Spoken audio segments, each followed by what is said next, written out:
Hi everyone, it's Miss Marco. I'm here today to talk to you guys about something called a feelings thermometer. You've probably heard the word thermometer before when you're talking about how warm or cold it is outside, or to find out if you have a fever if you're sick. And those things measure the weather outside or your temperature inside your body. This thermometer specifically measures how you're feeling. So let me show you what it is. So this is my thermometer. And as you notice, down here is the green zone. And the corresponding face is pretty happy, right? And as you move up the thermometer, you'll see the colors change until they get to red. And so do the feelings faces. Now, there are no good or bad feelings, right? There are only feelings. But there are feelings that are easier to deal with than other feelings, right? So if you're excited or happy to do something, that's a much easier feeling than when you're angry or frustrated or nervous about something. Not good or bad, just easier to deal with. So the reason that I put them in a thermometer is because it's important to know how you're feeling inside your body. And I like to think about the green area as kind of similar to when you get to a green light when you're driving your car. So when you're in a car and you get to a green light, you just keep going. You don't have to think about it. You don't have to think, should I go through? I shouldn't go through.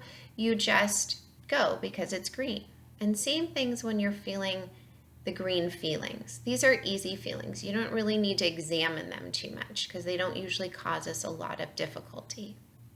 But as you move up, like in the yellow zone, similar to when you're in a car and you're getting to a yellow light, you're supposed to slow down. And same thing when you get to the more difficult feelings, you really want to slow your body down and pay attention to what's happening on the inside of your body. And the same thing up here when you get to the red section. So when you're driving your car and you get to a red light, you stop. Same thing with our feelings. We really want to stop and we want to give yourself a moment to think, what's going on? Let me take a few deep breaths and let me think about my feeling and make a decision about how I'm going to act.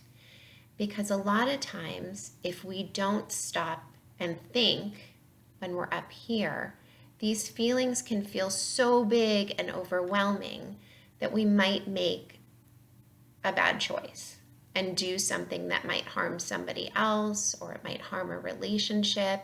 And so we really don't want to do that. So we really want to remember red as stop. But the best place to intervene when you're dealing with your feelings is in the yellow zone, before you're feeling really overwhelmed, because when you're here, it's much easier to do something about it. So when you're in the yellow zone, it's important to figure out, what am I feeling?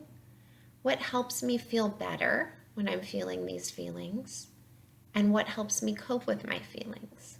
So for example, if I'm feeling nervous about a test, I might say to myself, it helps me talk to a friend about how I'm feeling, or taking slow, deep breaths helps me, or jumping up and down to get my nerves out of my body helps me, or drawing a picture helps me. There's so many things that help people, and since we're all different, we're all going to have different things that help us.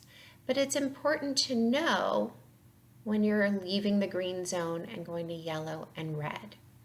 So how do you know that you're leaving it? You might notice, hey, I'm feeling upset, or I'm feeling sad, or I'm feeling frustrated, or nervous, or stressed. But a lot of times, before you know the feeling you're feeling, your body gives you a clue.